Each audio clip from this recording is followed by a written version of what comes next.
Hi everyone, and welcome once again to the after show. We've just aired another motorcycle experience episode on TSN and TSN2, and if you caught the invitation, you've joined us here on the after show, here being in the garage at Dave Fox's house, old friend of mine from Prince Edward County, Dave Fox. We're in his garage down here just off the bay with a beautiful view of Picton Harbor. And Dave, the reason why we chose to talk to Dave today is you've been riding motorcycles for a long time. Since high school. Since high school. Does that help you? No, it doesn't help. It doesn't help the viewers, but since the late 60s. Since the late 60s, Dave has been riding on two wheels. And last week on the after show, we were talking about how to get your motorcycle, specifically how to get your motorcycle ready for another summer of riding, and how to get it out of storage. And a lot of interesting stuff came out of that discussion, and I thought, well, you know, we should also talk about some other things around starting another season of riding. And that specifically would be getting ready to ride and hit the road. When is it time to actually go for a ride? Because, you know, there have been people jumping out, even here in the county with snow and everything else. We've been having, you know, occasional warm days where suddenly you'll see somebody out on the road and I'm thinking, man, there's so much junk on the road still. What are you doing? Any thoughts about that? Definitely have thoughts about that. We all get anxious, and I've been lucky that I've been able to take my bike to Florida and ride it some winters and keep that adrenaline going, motorcycle adrenaline going all winter. But you're right, it's so tempting when you, even like yesterday, it was probably 10 degrees Celsius or close, and sunshine, good riding conditions with the right riding gear. Yeah. But I didn't go for a ride for the very reason you mentioned, because we haven't had a lot of rain yet this spring, and there's so much salt and sand on the roads, especially at intersections. Yeah. I've been lucky over the years, knocking on wood, that I haven't fallen off a motorcycle, and I don't want to start now. Yeah. I just think it's a little dangerous. If I had to take the bike from point A to point B for a specific purpose, I would probably do it.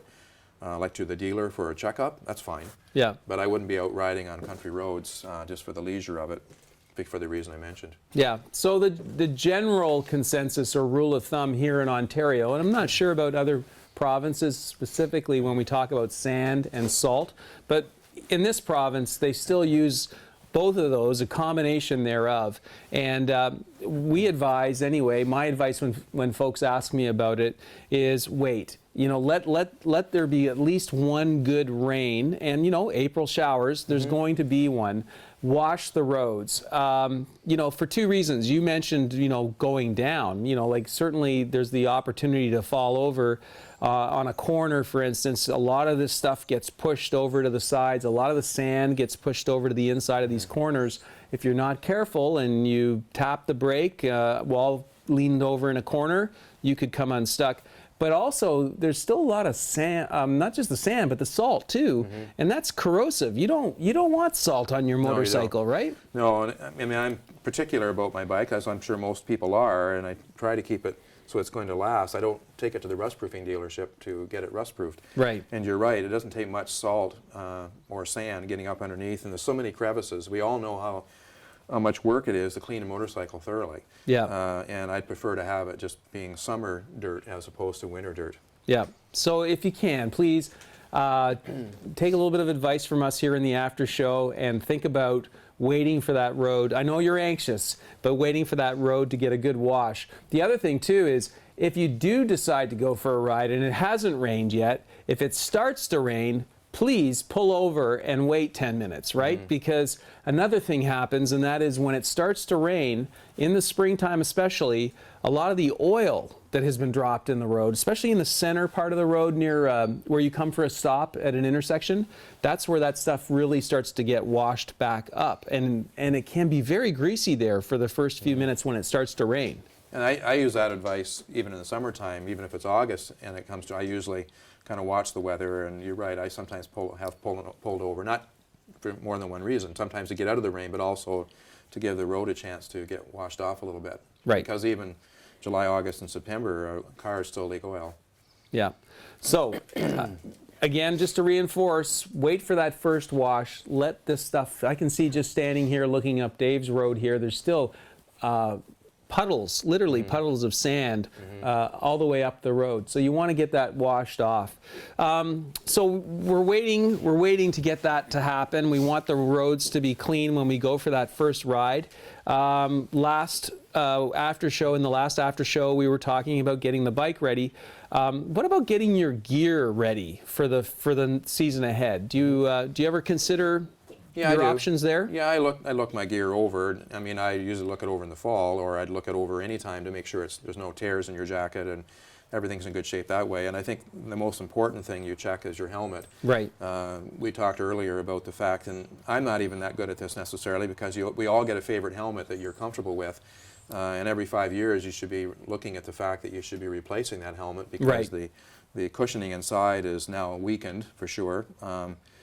And even if it's not 5 years you've owned the helmet, you should be looking at the windscreen to make sure it's not scratched and affecting your vision at all. Right. So getting set while you're waiting for that rain to come, one of the things you can do, and one of the things I do, is I actually inspect all of my gear. I go back, I look at my boots, I see how they've held up.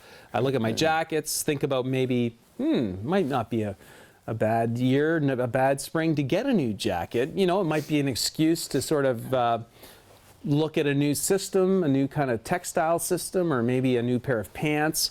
So get the catalog out, maybe do a little bit of snooping around, or visit your dealer. But yeah, definitely the helmet is a big factor. You want to give it a visual inspection. You want to check if it's full face. You want to check that visor and see if it's scratched. It might not be a bad idea to get a new visor for your helmet, maybe even a dark visor for the bright, daylight days that are ahead of you. But yeah, we talk a lot about helmets. 5 years is the maximum really for a helmet. If you've had your helmet for longer than that, it's time to replace it. Also, if you do something silly like leave your helmet sitting on the saddle of your motorcycle and it happens to fall, the bad news is anything above 2 feet, replace it, right? Unless it's in the living room carpet. Unless it hits the shag. So yeah, good time to start looking at your helmet. So we've dealt with gear, inspecting our gear, inspecting our rain gear. What about just your body in general? Do you go so far to maybe do some stretching before you ride, or do you think about that? Well, you probably think about it. I think about it. I guess, not bragging, but generally speaking, I go for a walk in the wintertime most days anyway. So my condition, I think, is probably about the same now as it would have been last fall. Right. Not that I'm in top-notch condition, but I'm in average condition at least, because I stay active. Yeah. But I think for someone who hasn't been active all winter, I think you need to be doing some stretching, and certainly when you go for that first ride, you need to really go for a slow ride.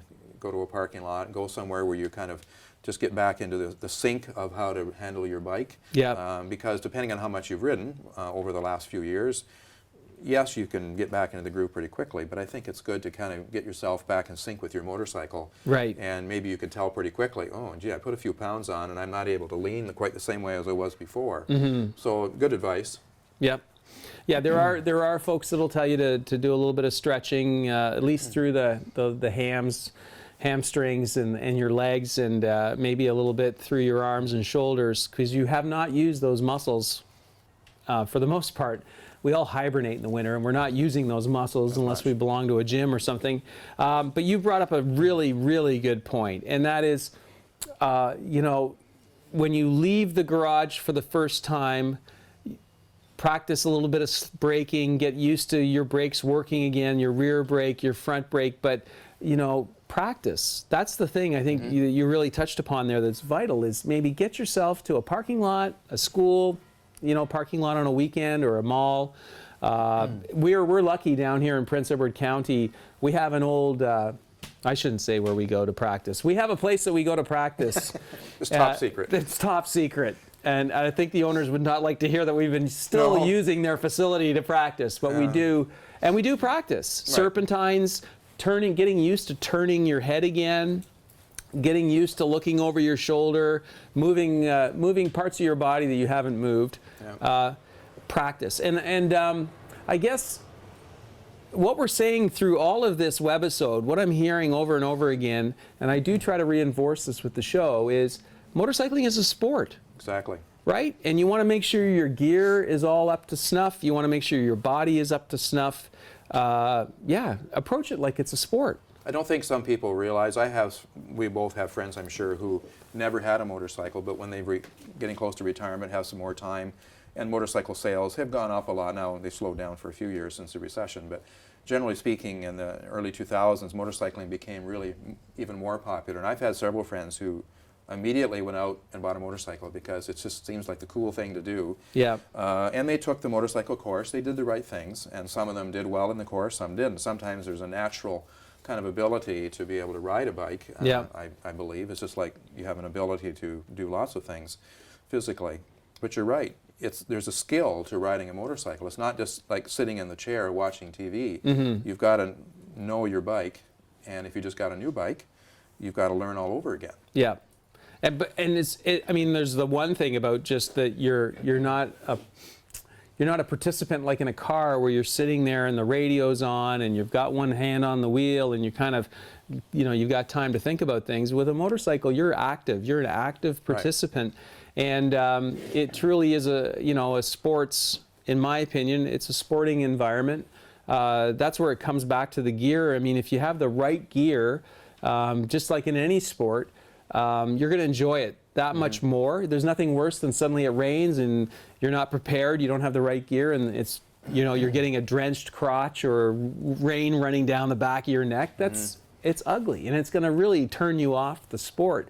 So having the right gear is important. But we talked about getting out on the road and testing the brakes and getting a feel for the road before you start riding. It just reminded me, the other thing is, you're going out there in the springtime, car drivers, other people you're sharing the road with that you are sharing the road with, they're not used to seeing you, right? We haven't even talked about that. No. I said in the previous episode as well that I've spent some time in the States, and I've seen this before. They do have signs, and of course they ride year-round there too, so you're never out of sight, out of mind for how many months? 4 months or so that we've been off the road. Right. They do have little signs to remind you to check twice when you pull out of an intersection for a motorcycle, which is great. We probably need that in Ontario even more. Yeah. Now I do see those large digital signs on the 401. They do have warnings up there as the springtime approaches, or in the summertime even. Check for motorcycles. Check for motorcycles, yeah. You're right, but in a small town or out in the country where you don't have digital signs, there's no reminder. Yeah. And we used the advice earlier as to how you ride. In my head, I ride like I'm invisible. You ride with something else in your mind. That everybody's out to kill me. That's yes. right. I really like that one. If you were invisible, they couldn't find you to kill you. But anyway, but you're right. You have to be, if there's any such thing as being extremely defensive, if I use those two words together, I don't trust anyone. I mean, I don't care how good a driver they are, they just don't necessarily see you. Right. When I come out of an intersection, I'm checking several times. And we have rights to be on the road, but I don't take my rights to the point where I say, look, I've got as many rights as you. I let the car go. Right. Okay, so in this particular webisode, in terms of staying safe, if you're going out for one of the first rides of the spring, we want to really emphasize, remember, drivers have not been looking out for you for the last 4 or 5 months. And they're not used to seeing you. They're not even looking for you. They're maybe not even be aware of you. So be as defensive as you can possibly be. Remember when you're riding along, and stay out of people's blind spots. Try to make eye contact either in the mirrors that they're showing you, or as they're coming towards you. Try to make eye contact with anybody. Remember those left-turning cars at intersections. But just generally, overall, leave a big bubble of safety around you, big cushion of safety, because they're probably not shoulder checking. They're probably checking very quickly, and they're not even looking for something like a motorcycle. And you're moving fast in the traffic. If you're moving and riding defensively, you're probably getting yourself in and out of various positions, so you should be moving around in those lanes, especially on a highway. So they just may not be aware that you're even out there. Going back to your comment about the equipment you wear, I've noticed, you've noticed, we've all noticed over the last few years, a lot more people are wearing neon colors. Yeah, conspicuity vests. Years ago, and I'm guilty of it, I have 2 black jackets. Now they do have reflective strips on them, but that's not any good during the day. Yeah. That helps at night. And I've often entertained the idea when it's time to get a new jacket, I'd be looking at a brighter color. Yeah. And some riders wear a safety vest over top. Yeah. Some people think it looks kind of nerdy, but the nerds might survive. Yeah. The conspicuity vests, those have become very popular. There's all kinds of makes, all kinds of brands. There's kinds of different ways of doing it too. Like even if you get a backpack to wear for a day trip on a motorcycle, they'll have conspicuity stripes on the back of the backpacks, conspicuity stripes, on the heels of your boots now, the backs of your riding pants, conspicuity strips that you can put on the back of your luggage, just anything. Back of your helmet even, you can put a conspicuity stripe just to make you more visible. Yes, you might look a little nerdy, but at least you're going to arrive alive. I think that's more important than anything. And those vests are great. You can put them on at night. You don't have to wear them all the time. You can put it on when it gets gray or overcast and headlights are going to be on and more reflective. But certainly in the evening, I've always got something that's got some element of reflectiveness to it. I give credit to BMW riders because they were the first ones.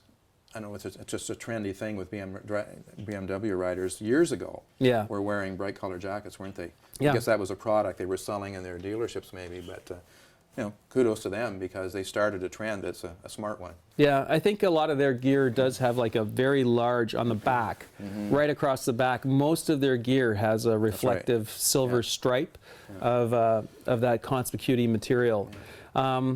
But yeah, if you want to talk about being seen and letting other drivers know you're out there, there's nothing better than anything that's going to throw off a bling, a shine, a flash, a reflective something. So think about maybe adding a little bit of conspicuity to your wardrobe in the springtime for sure. And that's, now you just cost me some more money. See? I had the same jacket, thanks to you, years ago. I got a good deal through you. I need to get a new jacket. There you go. Time to go shopping. It is. You don't have to spend a lot of money either. Like this helmet, for instance, you could buy some of that 3M reflective tape and just cut out a piece, and it'll actually almost it'll blend right into this helmet. I've had it for more than 5 years, Dave. So. Well, your next helmet, if it doesn't have it, you could put it right there, and now you've suddenly added something for pennies on the dollar that's going to add some conspicuity to this helmet. And, it's up high. Drivers can see that. But if there's been any benefit to having this little chit-chat in your garage today, it's that Dave is now going to go shopping for a new jacket. I am. And it's going to be Joe Rocket. Of course. Right, Dave? I have one Joe Rocket already. Well, time for 2. Time for another one, okay? A man can never have too many motorcycle jackets. Thank you very much. This has been a great little chat. Thanks. Thanks for joining us on another one of our after shows. This is Tim from MV Augusta, Canada, and I wanted to wish you a happy 25th at Motorcycle Experience. Let's hope for another great 25 for you.